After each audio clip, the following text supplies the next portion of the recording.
First on Good Morning El Paso, the Lone Star State will soon have a new governor. In a matter of hours, Greg Abbott will be sworn in on the steps of the Capitol. In Washington, President Barack Obama speaks to the nation tonight. We'll have more on his State of the Union address. And a tragic end to the career of an El Paso boxer. Now her family is trying to raise money to bring her body back home. Live, where news comes first.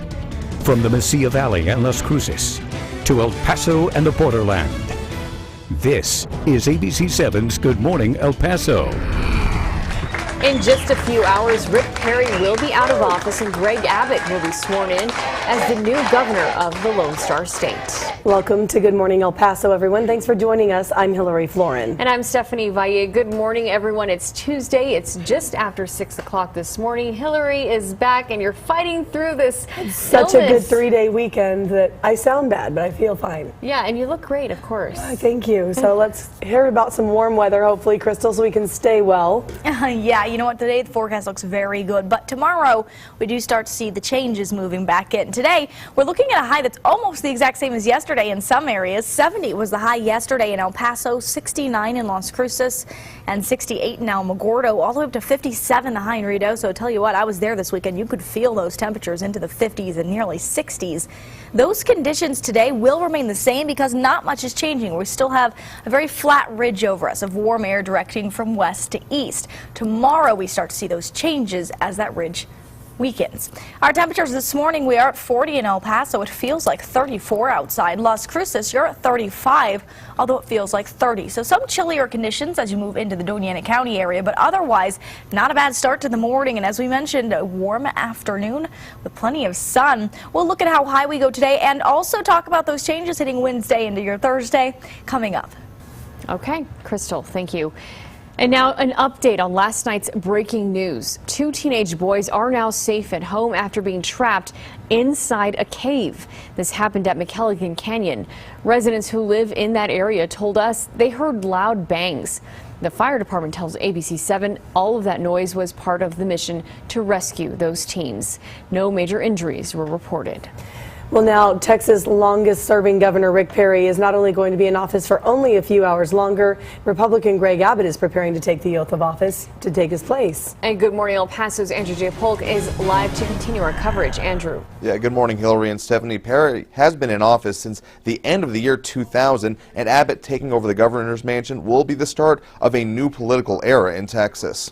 Now, Abbott is expected to keep similar politics, being ranked as conservative as fellow Republican Perry, but there could be a shift in style with Abbott's more judicially minded background differing from Perry's political cowboy persona. Abbott will be celebrating his inauguration today with about $4.5 million in celebrations, including Lady Antebellum playing and 4 tons of brisket being served, but he will also have to be preparing to deal with the next session of the state legislature, meeting for the first time this year since August 2013.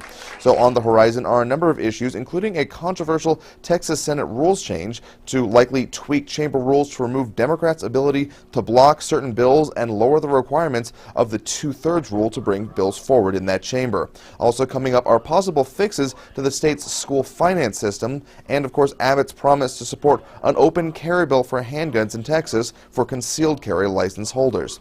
Now we'll have to see how all these issues play out, with also 24 first-term representatives and 8 freshman congressmen, senators also stepping into office. We'll, of course, have complete coverage of today's inauguration in our later newscasts as well. Hillary and Stephanie.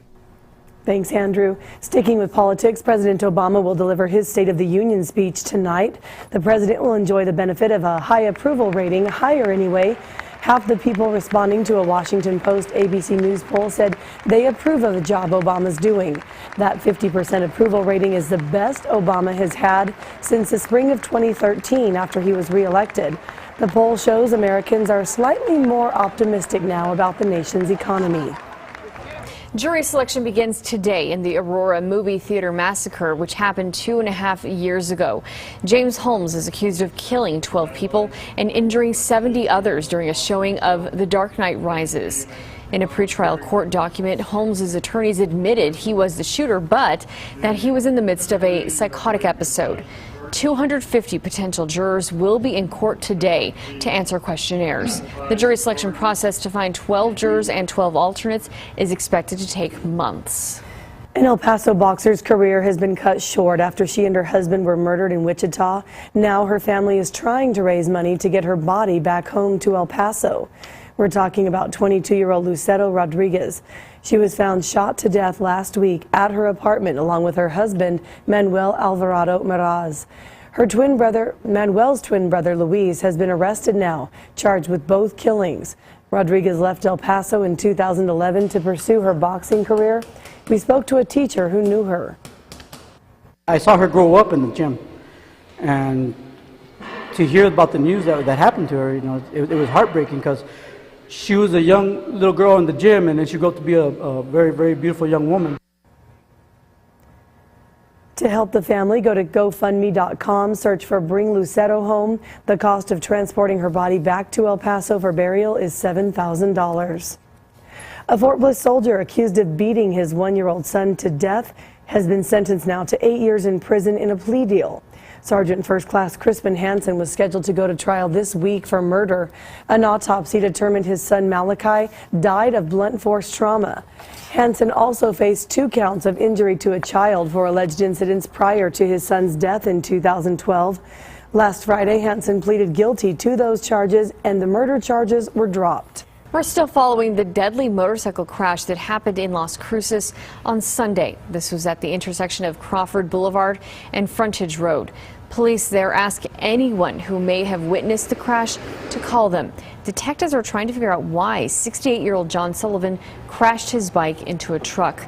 Sullivan died at the hospital. It is 6:07 and taking a look at the TxDOT traffic cameras looking over in central El Paso at I-10 and Reynolds now. You can see that things are starting to pick up slightly this morning as, of course, we are getting into the 6 o'clock hour. More people heading onto the roads. Just be careful if you're getting on the roads, and we'll keep an eye on things for you. And we have much more to come right here on Good Morning El Paso. A man in Texas collected pennies for nearly 60 years. We'll tell you just how much he saved in the end. But first, let's talk about our forecast. Good morning, Crystal. Good morning. Great forecast today. A little bit chilly as we move into the next few, though. We'll talk about how low your temperature goes before it warms up this afternoon. That's coming up after your break. This is ABC 7, where news comes first.